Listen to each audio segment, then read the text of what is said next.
시청자 여러분 안녕하십니까. 굿모닝 인포믹스 2부 오늘도 힘차게 문을 열어보겠습니다. 오늘은 세상의 모든 경제 이슈를 알려드리는 시간 경제 언박싱 권혁중 평론가님 모시고 시작하겠습니다. 평론가님 어서 오세요. 안녕하세요. 네, 안녕하십니까. 미국의 국가 신용등급 강등 이후에 그 여파가 어떻게 될지 많은 분들이 궁금해하실 것 같은데 오늘 이 시간에는 그렇다면 우리나라는 괜찮은지 이 부분 좀 짚어주신다고요. 네, 그렇습니다.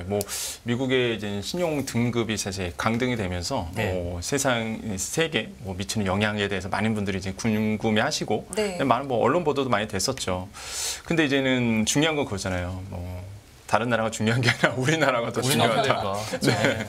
그게 이제 중요한데 일단 우리나라의 이제 신용 등급을 좀 지금 현재 본다 그러면 피치 같은 경우는 이제 AA- 이렇게 되어 있습니다. 그래서 요건 이제 9월달에 재평가가 이루어지는데 이것 때문에 사실 지금 관심이 많은 거거든요. 우리나라의 신용 등급이 또 어떻게 이루어질지라고 볼 수가 있겠고 피치 같은 경우에는 2012년도였습니다. 우리나라의 그 싱글 A 플러스에서 이제 AA-로 이제 한 단계 윗상 등급을 한 단계 위로 올렸죠. 그때 이후로 계속 쪽으로 이제 가고 있는 거고 무디스 같은 경우는 이제 AA2, S&P 같은 경우는 이제 AA 이런 식으로 안정적 등급을 지금 주고 있다라고 보시면 되겠는데 근데 중요한 거는 이제는 아까도 말씀드렸지만은 이제는 9월달에 피치사가 이제 신용 등급 재평가가 이루어지다 보니까 과연 어떻게 될 것이냐 이제 관심이 많아질 수밖에 없는 게 신용도에 영향을 줄 수 있는 변수를 좀 몇 가지 뽑으라 그런다 그러면 역시나 국가 부채입니다. 그렇죠. 그러니까 맞습니다. 그러니까 이번에 미국이 강등이 당했을 때가 세 가지 요소가 있었는데 그중 하나가 국가 부채였거든요.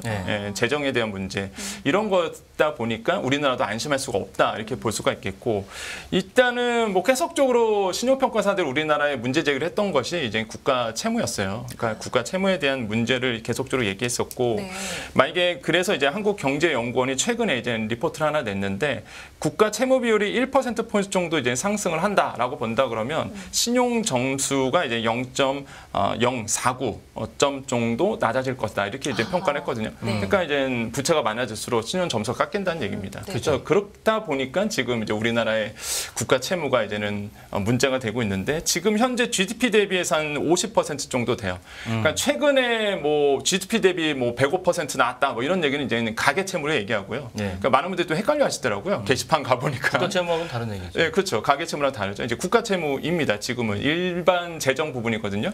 그래서 이 일반 정부 채무가 한 50% 정도 GDP 대비 차지하고 있고 경기 부진이 됩니다. 그러면 세수 악화가 되죠. 이미 지금 세수가 한 40조 원 마이너스가 날 것 같은데 일단 세수가 부족하게 되고 그러면은 결국에는 국가 채무를 갚아야 되는데 갚을 능력을 얻게 되고 그러니까 국가 채무가 더 늘어나게 되겠죠. 현재 5월 말 기준으로 봤을 때 국가 채무가 한 1,088조, 한 7천억 원 정도가 됩니다. 근데 정부가 이번에 예상했던 국가 채무는요. 한 1,100조, 한 3천억 원 정도 되거든요. 거의 근접을 했죠. 그러니까 국가 채무가 계속적으로 늘어나고 있고 지금 KDI에서 이제는 발표한 게 있는데 이게 만약에 우리나라의 조세라든지 재정 개혁이 일어나지 않는다 그러면 현재 GDP 대비해서 한 50% 정도 된다 그러지만은 이게 2060년 가서는 144% 이렇게 될 것이다라고 예상을 했어요. 지금 KDI가 예상 차트를 본다 그러면 2025년도에 GDP 대비해서 국가 채무 비율이 한 62% 정도, 2050년 가서는 100%를 넘어가고요. 그다음에 2060년에 144% 이 정도까지 가기 때문에 우리나라도 안심할 상황은 아니다라고 볼 수가 있겠고 그렇게 된다 그러면 지금 두 번째로 또 변수를 꼽는다 그러면 이제 고령화 사입이죠. 네, 그렇죠. 그러니까 일할 사람이 없는 거예요. 저출산에다가 고령화되면은 생산 활동 인구 수가 줄어들 거 아니겠습니까? 그러면 생산성이 떨어지겠죠. 그러면 당연히 이제는 또 세금 낼 사람이 없으니까 또 세수가 마이너스가 되고 재정이 악화되는 이런 악순환 굴레로 가기 때문에 평가사들이 계속적으로 이 얘기를 하고 있어요. 우리나라의 국가 채무 부분, 그다음에 우리나라의 그 저출산, 고령화 문제 이거에 대해서 계속적으로 얘기를 하고 있습니다. 재정이 악화된다는 건 쉽게 얘기하면 집안 살림이 지금 적절한 거예요. 근데 이것 때문에 이제 이 세 가지 이유 중에 미국 신용 등급이 강등된 건 이 문제인데 사실 우리도 같은 문제거든요. 방금 말씀하셨잖아요. 재정이 악화되고 고령화되고 이게 재정이 앞으로 개선될 조짐이 없고 그다음에 마지막 피치가 마지막에 얘기했던 게 있잖아요. 재정을 개선시킬 만한 의회의 타결이 적극적인 노력이 없다. 근데 우리도 사실 마찬가지예요. 지금 관리재정 수치 적자 비율 맞추는 게 죄송합니다. 네. 이게 이제 여야가 합의가 돼서 이제 제대로 돼야 되는데 이거 아직도 우리 못 하고 있잖아요. 이거. 맞습니다. 이게 똑같은 거죠. 네, 재정준칙에 대해서 지금 뭐 국회에서 논의가 되고는 있는데 계속적으로 뭐 진행이 안 되는 진행 안 부분이 있거든요. 네, 그러니까 재정준칙에 대한 법안들이 통과가 안 되다 보니까 계속적으로 이 상태로 지금 가고 있는 거죠. 그러니까 사실 신용평가사들이 그 한 나라의 신용평가를 했을 때 단순히 뭐 금융적인 부분, 거시적인 뭐 경제 부분만 보지 않아요. 그 나라의 이제는 정치, 예, 그 나라의 사회 이런 문제까지 총합적으로 평가하거든요. 그렇죠. 그러니까 우리나라가 이제는 말 그대로 이제 정치 부분에서 좀 굉장히 힘을 못 쓰고 있는 부분도 뭐 정말로 잘 말씀하신 것처럼 그런 요소도 있다라고 생각을 해봅니다. 네. 그래서 어떤 점을 좀 봐야 돼요? 일단 지금 국가 신용도가 왜 중요할까를 이제는 볼 필요가 있겠죠. 국가 신용도가 왜 중요하냐라고 본다 그러면 일단은 외국인 투자자들을 봤을 때 이게 신호등 역할을 합니다. 이 나라의 국채를 사 말어. 이런 그렇죠. 영향을 하죠. 그렇죠. 이게 살까 말까. 왜냐하면은 아까도 말씀드렸지만은 만약에 이제 신용 등급이 낮다라고 본다 그러면 말 그대로 이 나라가 국채를 사도 돈을 못 갚을 가능성이 있다라고 이제 평가를 하는 거죠. 그러다 보니까 사실 투자를 조금 요원하게 만드는 요소가 되기도 합니다. 그러면 국가 신용등급이 높다라고 본다 그러면 훨씬 더 이제는 그 국가 입장에서 국채를 이제는 파는 입장에서 본다 그러면 훨씬 더 금융 비용이 적어지겠죠. 이런 부분에 대해서도 굉장히 용이할 수밖에 없고 그렇죠. 자금 조달이 굉장히 또 용이하게 돼요. 왜냐하면 더 많은 국채를 또 팔 수가 있으니까 한 나라 입장에서는. 네. 근데 만약에 신용 등급이 낮다라고 본다 그러면 반대로 일어나겠죠. 그래서 이제는 가장 중요한 부분이 그겁니다. 그 나라만 문제가 된 게 아니라 우리나라의 삼성전자라든지 현대자동차라든지 회사채 발행하지 않습니까? 연동이 되겠죠. 네. 아니 나라가 안 좋은데 뭐 기업이 되겠어요? 안 사죠, 당연히. 위험하게 느끼기 때문에. 그래서 회사채에 대한 발행 문제도 생겨요. 그래서 신용 국가의 이제 신용 등급이 그래서 이제 중요하다고 보시면 되겠는데 네. 아까도 말씀드렸지만은 그럼 우리나라에 이제 부담이 되고 있는 게 이게 국가 채무 부담이 이제 문제가 되고 있고 그다음에 아까 앵커님께서 말씀하신 것처럼 이런 국가 채무에 대해서 노력을 해야 되는데 사실 지금 요원하다는 거죠, 그 방법이. 네. 정치권에서 움직이지 않고 재정준칙에 대한 법안도 통과가 되지 않고 이러다 보니까 여야 합의가 안 이루어지는 부분 이런 것들도 이제는 영향을 줄 수밖에 없고요.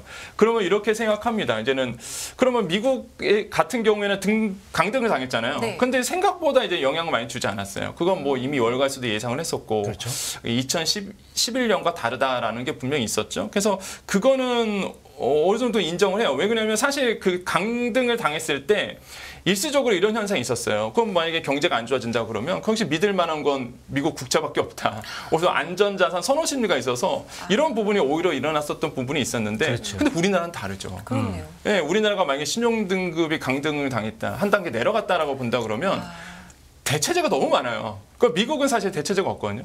가장 안전한 채권인데 뭐. 근데 우리나라는 대체제가 너무 많은 거죠. 그러면은 말 그대로 외국인 자금이 훅 나갈 가능성이 굉장히 큽니다. 그래서 지금 9월에 대한 이제 피치사의 재평가 부분이 우리나라에 굉장히 예민한 문제로 이제 다가올 가능성이 있다라고 저는 생각을 해봅니다. 네. 이야기를 들어보니까 그럼 만약에 뭐 우리나라 혹은 이제 우리나라와 좀 비슷한 상황인 다른 나라들도 지금 굉장히 좀 이 부분을 좀 주의 깊게 볼 것 같은데 뭐 다른 나라 사정은 좀 어떨까요?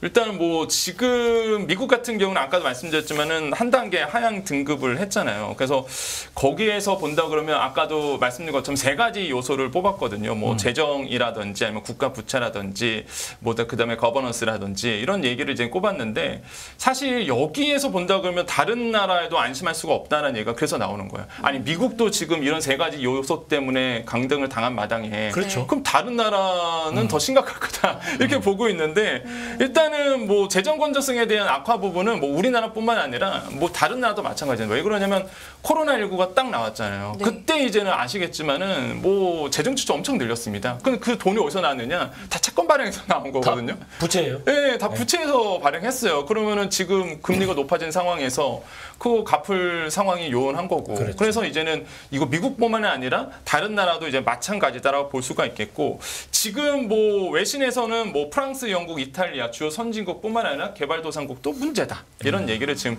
하고 있고요. 그래서 이제는 거의 대다수의 그 나라들의 정부 부채가 지금 GDP 대비해서 100%에 육박을 하고 있거든요. 네. 그래서 이제 얘기가 나오는 거고 아까 말씀드린 것처럼 왜 자꾸 신용평가사들이 이 정부의 부채, 채무에 대해서 계속적으로 강조를 하고 있냐면 고금리 때는 그렇거든요. 아까 말씀드린 것처럼 계속적으로 재정을 늘리면서 네. 사실 부채를 많이 얻었어요. 네. 근데 이제 금리 상태가 고금리로 가다 보니까 갚아야 될 돈이 또 기업수로 늘어납니다. 그러다 보니까 너 이거 어떻게 할 건데 어떻게 갚을 건데라고 자꾸 문제 제기를 지금 하고 있는 거예요. 이 신용평가사들이. 네네. 그래서 저는 의미 있는 사실 문제 제기다라고 저는 좀 생각을 해보겠고, 그래서 지금 공공부채가 늘어난다는 얘기는 결국에는 뭐가 되냐면 장기 성장을 방해하겠죠. 그러니까 이런 문제들이 맞물려 있다 보니까 저는 굉장히 그 피치사가 얘기했던 지금의 미국에 대해서 문제 제기를 했던 거에 대해서 그냥 흘려들을 얘기는 아닌 것 같다. 우리나라도 분명히 시사하는 바가 굉장히 크다라고 저는 생각을 해봅니다. 말씀하신 대로 다른 나라들도 같은 이유로 지금 네, 맞습니다. 신용등급 변화 조짐이 있잖아요. 지금. 네, 맞습니다. 했었고 또 할 예정도 있는 것 같은데 나라별로 어떻습니까? 일단 프랑스 먼저 가볼게요. 프랑스 같은 경우에는 지난 4월이었습니다. 그 피치에서요, 신용등급을 이제 AA에서 AA 마이너스로 이제 하향 조정을 했고요. 그때 얘기 꼽았던 게 똑같았어요. 재정. 그 다음에 이제 부채 이런 부분이었거든요. 그 다음에 이제 이미 아시겠지만은 이제 연금 개혁에 따른 사회적 혼돈 이런 거를 이제 얘기를 했습니다.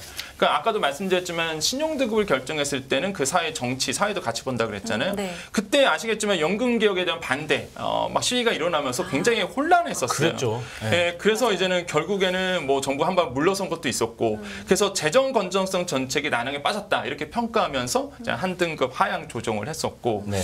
영국 같은 경우에는 지난해 10월이었습니다. 근데 무디스가 이제 신용등급을 전망을 안정적에서 이제 부정적으로 하향 전망을 했어요.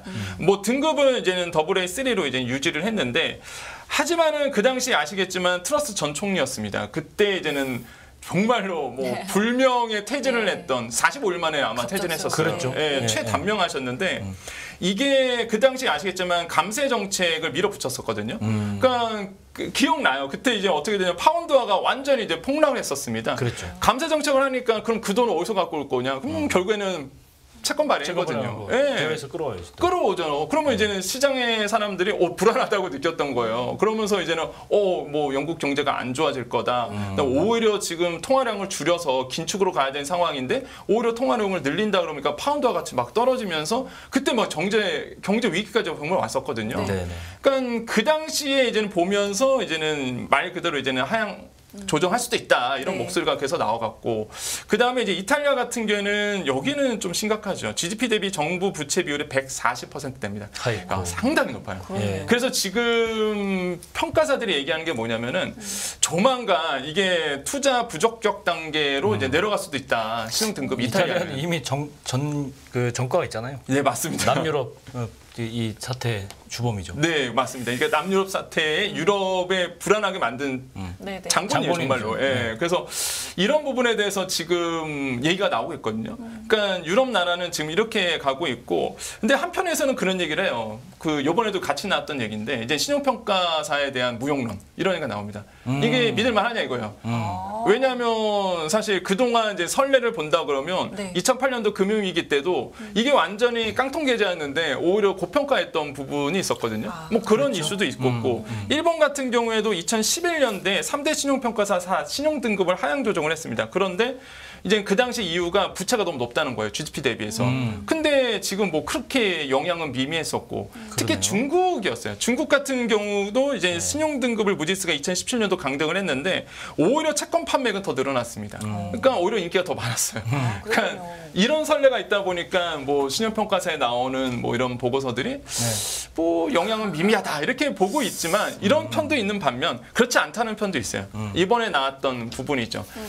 사실 신용평가사들이 유일하게 그 나라의 경제와 그 나라의 사회와 그 나라의 정치를 종합적으로 판단합니다. 네. 근데 사실 이렇게 말 그대로 얼마나 압박이 심하겠어요. 정부에 대한 압박이. 그렇죠. 용기 있게 발언할 수 있는, 그리고 투자자들이 또 그걸 볼 수 있는 유일한 사실 리서치거든요. 네. 그래서 이제는 오히려 더 신뢰할 만하다라는 평가도 있어요. 어쨌든 간에 일단은 지금의 주요한 이제 국채에 영향을 미치는 것들, 아니면 경제에 미치는 것들은 역시나 신용평가사들의 리서치다라고 저는 생각을 해보겠습니다. 그렇죠.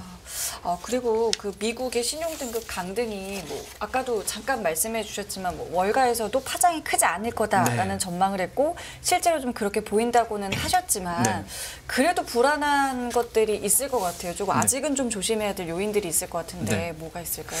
일단 신용평가사들이 그때 이제 미국에 강등을 했었을 때 네. 그날 아직도 기억나요. 그날 아침에 저도 막 보면서 와 이거 어떻게 될까라고 봤는데 네. 오히려 아까도 말씀드렸지만은 미국 국채에 대한 안전 선호 심리가 굉장히 좀 강해지다 보니까 네. 오히려 이제는 미국 국채에 대한 인기가 더 높아졌던 순간 아주 순간 그랬지만은 일단은 조정폭 증시 조정폭은 그렇게 크지 않았습니다. 2011년도에 그 당시 S&P에서 이제 신용 등급을 하향했었을 때는 그때 제 기억으로는 15% 정도 떨어졌었어요. 그래서 당일날 본다 그러면 8월 8일 당일날은 한 6% 정도 이제 하락을 했었거든요, 주가가. 그런데 이제는 지금 본다 그러면 2003년 8월 2일 기준으로 본다 그러면 그렇게 S&P 500 지수가 한 1.38%밖에 떨어지지 않았었습니다. 그러니까 오히려 영향은 미미하다. 그런 이유로 봤을 때 이제 학습 효과가 분명히 있었을 거예요. 그러니까 과거에 한 번 이런 그렇죠. 경험이 있었기 때문에 그렇죠. 학습 효과도 있었을 거고, 그 다음에 2011년과 다른 게 그 당시에는 이제 금융위기 이후였습니다. 그러니까 굉장히 혼조세가 있었을 때예요. 그런데 이제 지금은 다른 거죠. 오히려 경기가 이제 회복이 되고 있다는 평가를 받고 있거든요. 그런 상황에서 등급 하락은 뭐 과거와 다르다라고 이제 평가를 볼 수가 있겠죠. 하지만은 저는 이제는 환율에 대한 변동성은 좀 심해질 수밖에 없다라고 좀 생각을 해봐요. 그렇죠. 이미 지금 아시겠지만 경제계에서 지금 관심을 갖고 있는 게 미국 10년물 국채금리입니다. 네. 지금 너무 치솟고 있거든요. 네, 네. 그러니까 장기금리가 지금 치솟다 보니까 지금 이거 어떻게 될 거냐라고 이제 우려의 목소리가 지금 나오고 있어요. 그래서 이런 부분에 대해서 이제는 계속 나오고 있고 환율의 변동성이 계속 커질 수밖에 없다라고 저는 생각을 해보겠습니다. 근데 반대로 또 하향 안정화도 나올 수도 있다는 얘기가 나오고 있는데 그런 이유가 이제 자금 비용이 증가가 됩니다. 그러다 보니까 이제는 긴축이 조기 종료가 될 거다 이런 얘기도 또 나오고 있어요. 그러다 보니까 또 그러니까 지금이 환율이 굉장히 예측하기가 어려운 상황으로 가고 있어요. 환율은 그 나라의 이제 가치입니다. 결국에는 통화량의 가치다 보니까 우리나라에 미치는 영향이 굉장히 크거든요. 네. 물가에도 당연히 영향을 줄 수밖에 없고 그러다 보니까 이런 것들이 지금 맞물려 있다라고 좀 생각을 해보겠고 결국에는 지금 상황으로 본다 그러면 지금 그 경제계 쪽에서 이런 얘기를 해요. 이제는 이번에 피치의 이제는 신용등급 하락이 이제 회색 코뿔소의 그 경고다 이런 목소리를 얘기합니다. 그러니까 회색 코뿔소가 어떤 개념이냐면 온순하잖아요. 네. 코뿔소가 온순합니다. 그리고 멀리서 바라봅니다. 온순하고 초식 동물이고, 그러니까 위험한 동물인데 멀리서 보다 보니까 나한테는 안 위험하다라고 생각을 해요. 근데 그렇죠. 얘가 달리기 시작하면 시속 50km로 달립니다. 달리기 시작하면 엄청 빨리 달려하면서 쳐버리거든요. 그러니까 회색 코뿔소의 개념이 뭐냐면 그거예요.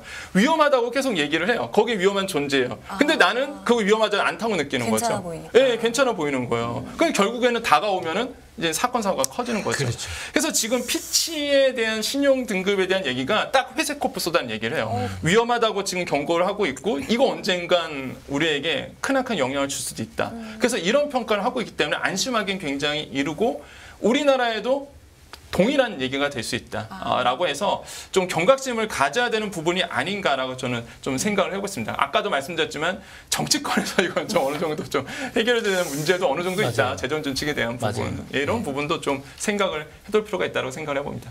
알겠습니다. 오늘 권혁중 평론가님과는 여기까지 함께하겠습니다. 오늘 말씀 고맙습니다. 네, 감사합니다.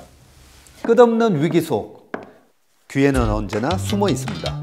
성공한 투자 고수들과 나눈 투자의 철학. 다가올 기회를 잡아내는 부의 만찬으로 여러분을 초대합니다. 푸짐하게 한 상 차려놓았습니다.